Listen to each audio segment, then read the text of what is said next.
MP summit का शुभारंभ किया और थोड़ी देर में उनका संबोधन भी हो सकता है। 2 लाख करोड़ से भी ज्यादा के निवेश प्रस्तावों का भूमि पूजन, 10,000 करोड़ से ज्यादा की परियोजनाओं का लोकार्पण।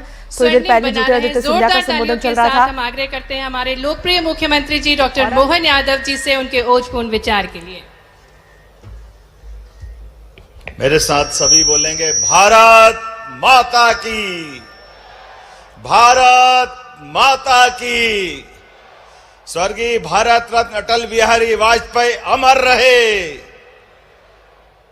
आज के इस बहुत गरिमापूर्ण गौरवपूर्ण आयोजन में अभ्युदय मध्य प्रदेश ग्रोथ समिट के माननीय मुख्य अतिथि और हमारे सबके आदरणीय यशस्वी गृह मंत्री श्रीमान अमित शाह जी का जोरदार अभिनंदन करें। हमारे बीच आज वो बहुत सारी सौगात लेके आए हैं।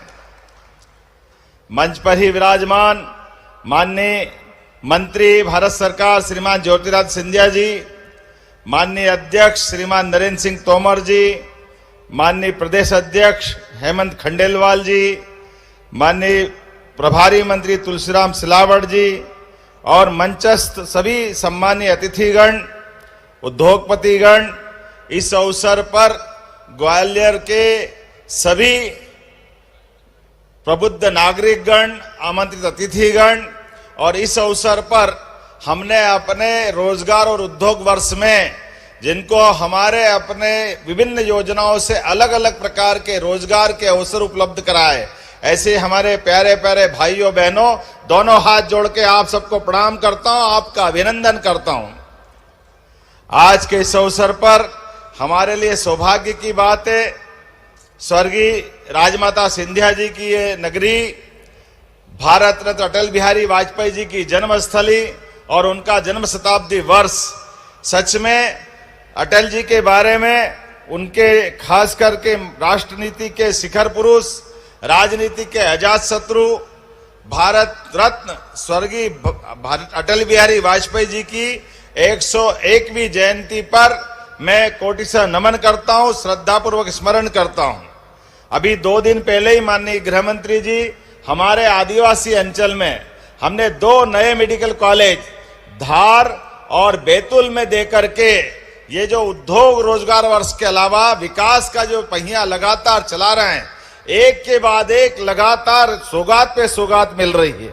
मुझे इस बात की प्रसन्नता है, मध्य प्रदेश की 8.5 करोड़ जनता के लिए आपके माध्यम से जीआईएस के आधार पर भोपाल में जब हमने उद्योग रोजगार और उसके अवसर पर यह संकल्प लिया था कि हमारे राज्य के अंदर सभी क्षेत्रों में रोजगार के अवसर उपलब्ध कराएंगे, जिससे महिला, युवा, गरीब, किसान सभी वर्गों का कल्याण करने के लिए माननीय प्रधानमंत्री श्रीमान नरेंद्र मोदी जी ने जो 4 श्रेणियां दी है, जोरदार अभिनंदन श्रीमान नरेंद्र मोदी जी का करें, हमारे अपने यशस्वी प्रधानमंत्री का, जिनके कारण से हमारी सरकार, उनके आशीर्वाद से, आपके कुशल मार्गदर्शन से एक एक करके सभी क्षेत्रों में समान रूप से अपने विकास के नए आयाम रख रही।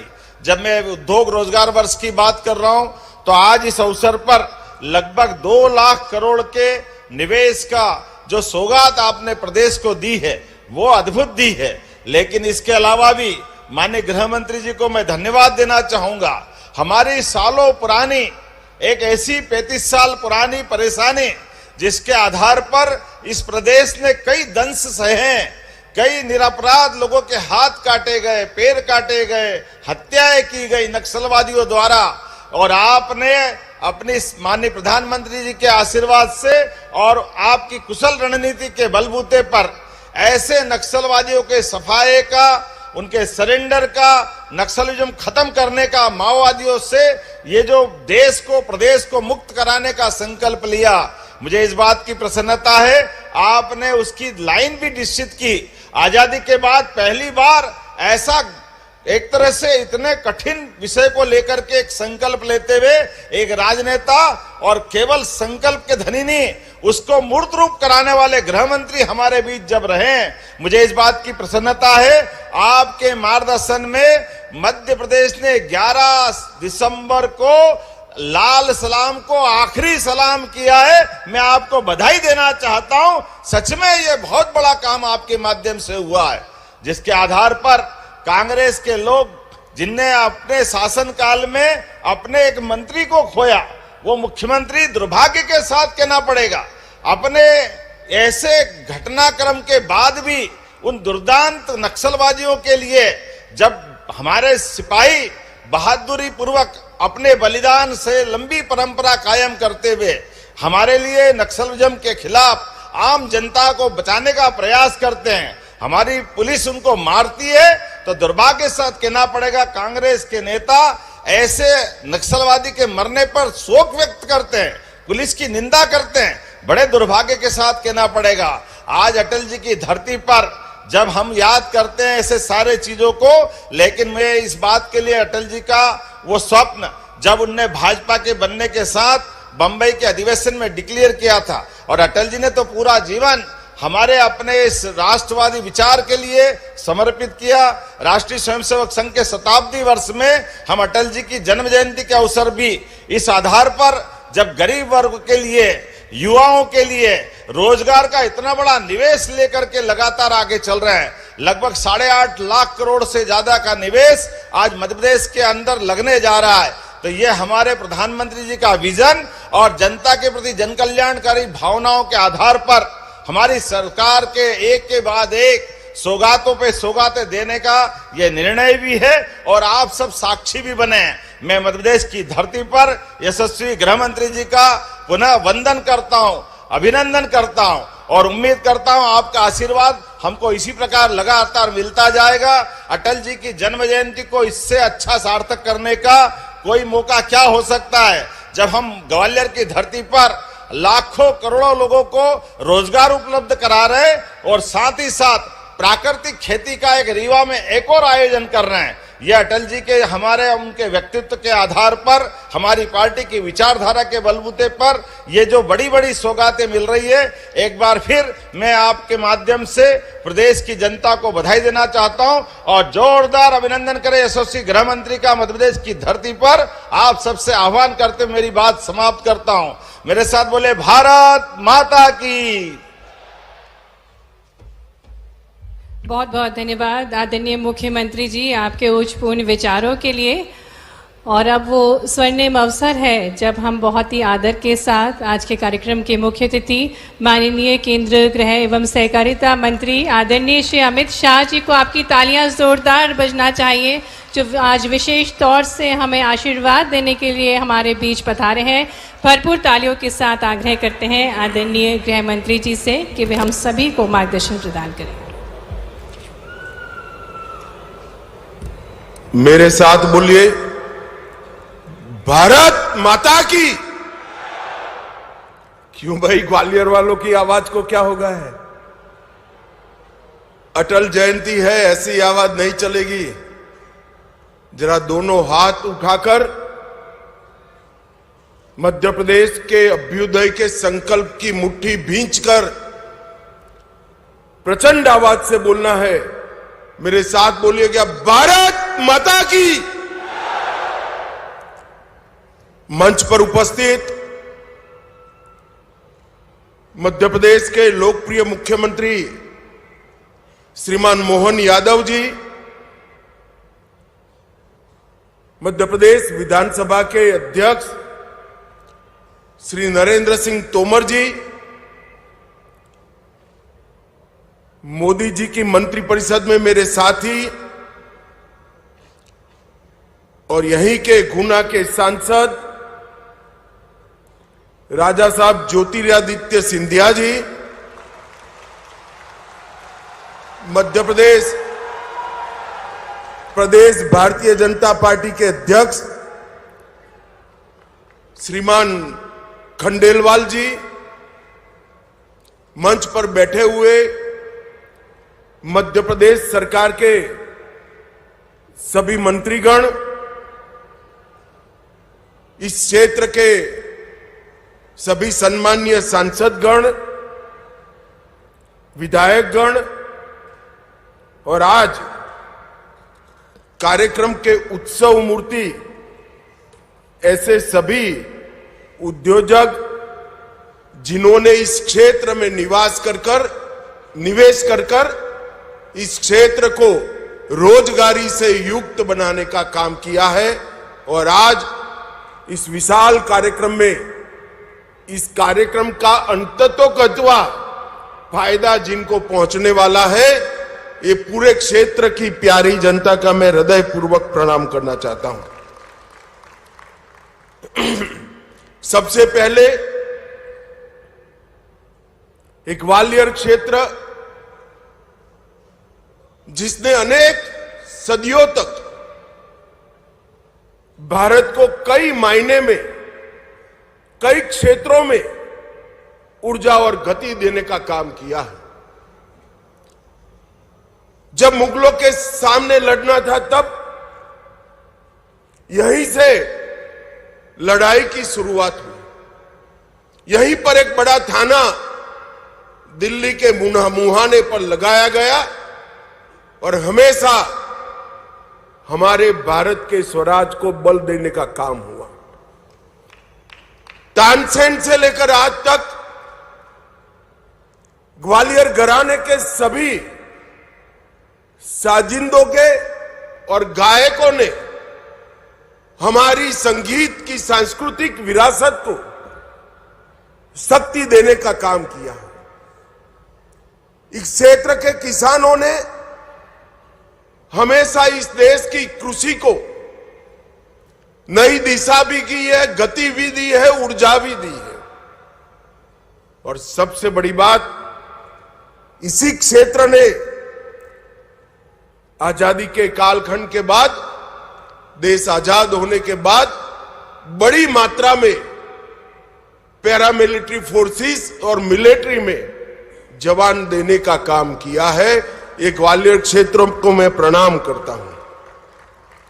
मित्रों, आज अटल जी की जयंती का दिन है। समग्र देश अटल जयंती को मना रहा है। मेरा सौभाग्य है कि आज मैं उस भूमि पर हूं जहां अटल जी के जीवन का शुरुआती काल गया। एक बाल अटल को अटल बिहारी बनाने का काम जिस मिट्टी ने, जिस भूमि ने किया, वो भूमि पर आज मैं उपस्थित हूं। अटल जी ने न केवल इस देश को अपनी सांस्कृतिक विरासत को बचाने में मदद की, अटल जी ने पूरा जीवन इस देश के स्व को जगाने का काम किया।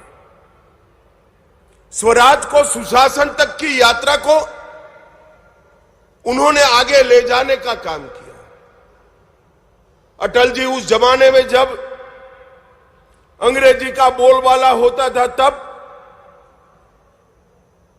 यूएन की परिषद में हिंदी में भाषण कर पूरे भारतीयों का दिल जीतने का काम हमारे अटल बिहारी वाजपेयी ने किया।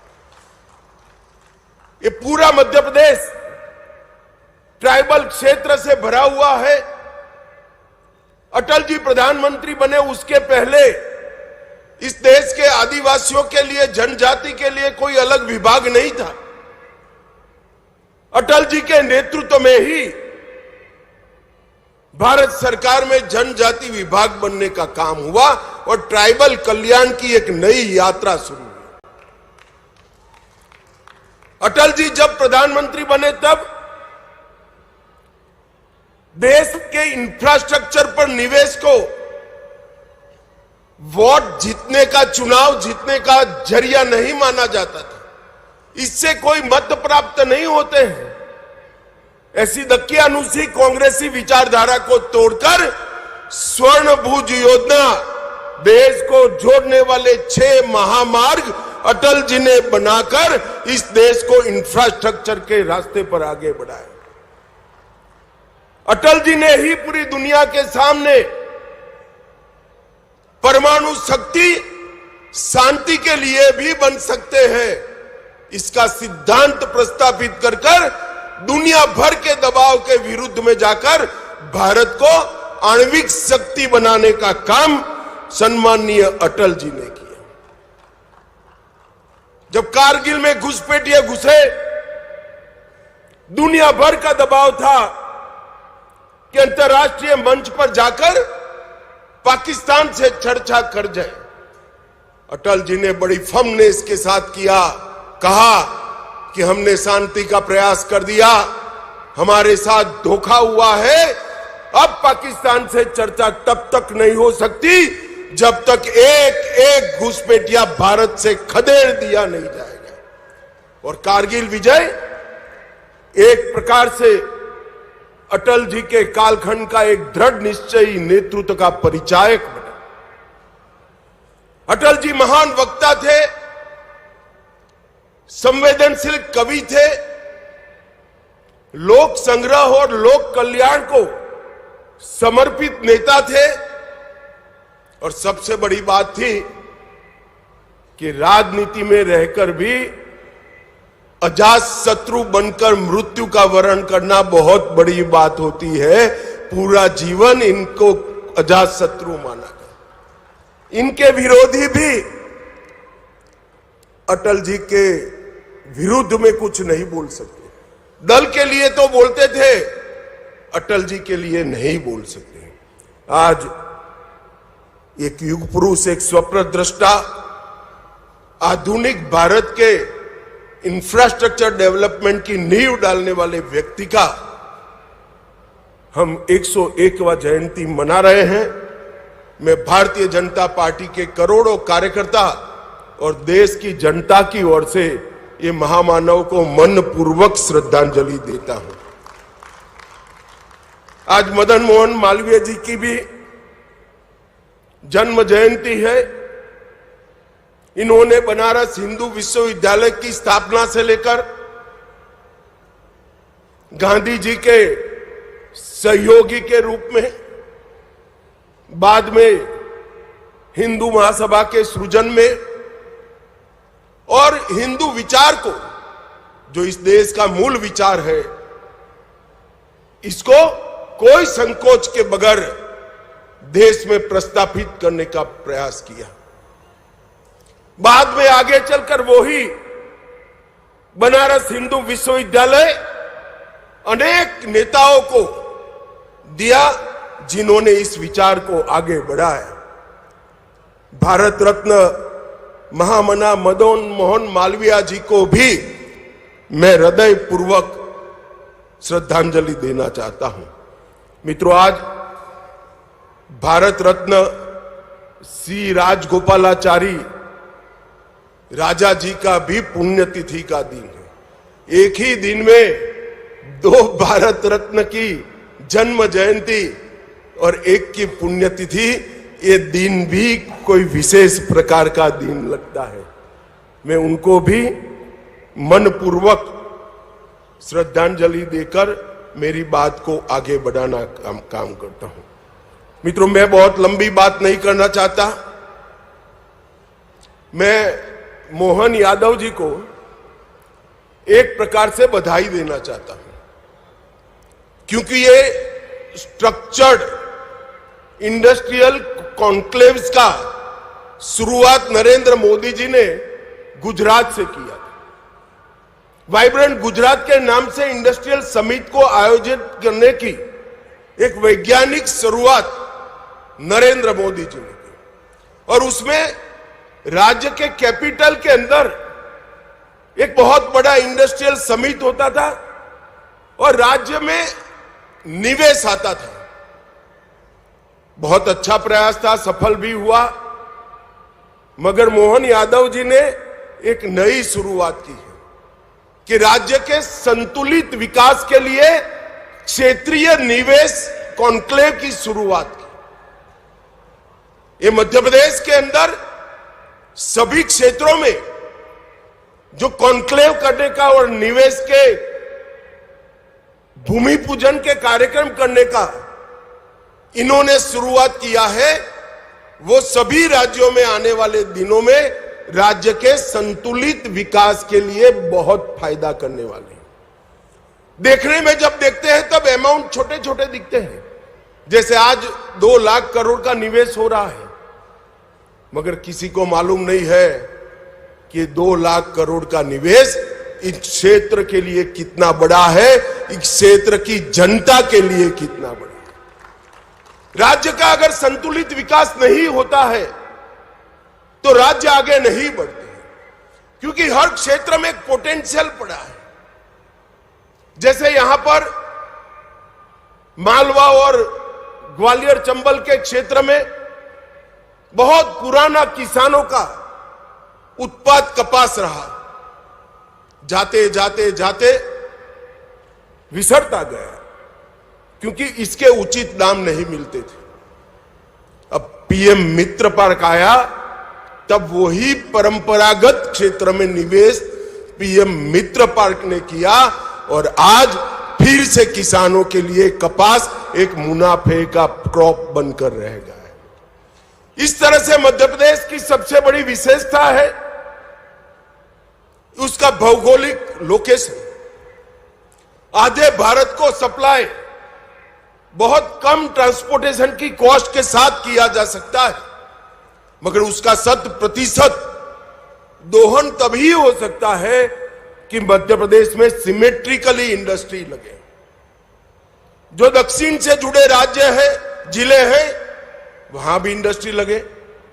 दिल्ली से जुड़े जिले हैं, नजदीक है, जैसे हमारा ग्वालियर है, वहां पर भी इंडस्ट्री लगे। पश्चिम से जुड़े क्षेत्र है, धार झाबुआ, वहां पर भी इंडस्ट्री लगे। तभी जाकर ये भौगोलिक लोकेशन का बड़ा फायदा मध्य प्रदेश को मिलता है। मोहन जी ने सोच समझकर ही किया होगा, मगर मैं इनको बहुत बधाई देना चाहता हूं कि आपकी क्षेत्रीय इन्वेस्टमेंट समिति ने मध्य प्रदेश के चहुमुखी विकास का बहुत बड़ा नींव डालने का काम किया है। यहां ग्वालियर से जुड़ी 14 विकास के कार्यों की भी लोकार्पण और भूमि पूजन हुए और मध्य प्रदेश को विकास का रास्ता दिखाने का काम एक प्रकार से भारतीय जनता पार्टी ने किया है। एक जमाने में दिग्विजय सिंह का शासन था, मध्य प्रदेश बीमारू शासन बनकर रह गया, बीमारू राज्य बनकर रह गया।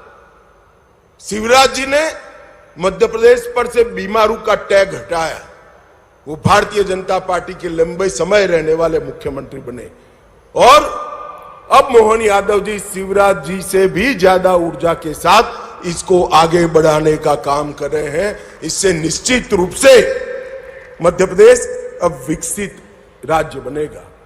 यहां शानदार हाईवे बन चुके हैं, मां नर्मदा का पानी पूरे क्षेत्रों तक पहुंचाने का काम किया है। सिंचाई के रकबे में 17% वृद्धि हुई है और पंजाब और हरियाणा को छोड़कर लगातार पीछे छोड़कर लगातार 7 बार कृषि कर्मण अवार्ड अपने मध्य प्रदेश ने जीता है। जो पहले मैंने कहा, मध्य प्रदेश के भौगोलिक परिस्थिति का जो एडवांटेज है उसका 100% एक्सप्लोरेशन करने के लिए, दोहन करने के लिए एक multi modal logistic park Indore में बनाया जा रहा है और आज मध्य प्रदेश का ये मल्टी मॉडल लॉजिस्टिक पार्क देश भर में उत्पाद करने वाली सभी कंपनियों को अपना गोडाउन बनाने के लिए, अपना एक हब बनाने के लिए आकर्षित कर रहा है। एक जमाने में मध्य प्रदेश बिजली के क्षेत्र में नेगेटिव राज्य माना जाता था। आज मध्य प्रदेश के पास सरप्लस बिजली है।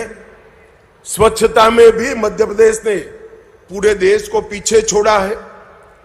यहां मेट्रो के परिचालन में पूरे भारत में सबसे कम लागत अगर कहां आती है तो हमारे मध्य प्रदेश में आती है। स्टार्टअप के क्षेत्र में भी मध्य प्रदेश ने बहुत अच्छा काम किया है। Agriculture, food processing, mineral based industries, renewable energy, logistic, textile, pharma, IT, tourism, हर क्षेत्र में इंडस्ट्री भी लगी है और स्टार्टअप भी बना है। और कुछ स्टार्टअप तो लगभग 50% स्टार्टअप हमारी महिलाएं, हमारी बच्चियां चला रही हैं। और मध्य प्रदेश एक प्रकार से 4,57,000 नई एमएसएमई इकाइयां सिर्फ एक साल में रजिस्टर करने का पूरे भारत में रिकॉर्ड स्थापित किया है। इससे मध्यम और लघु और कुटीर उद्योग में मध्य प्रदेश पूरे भारत का हब बनने जा रहा है।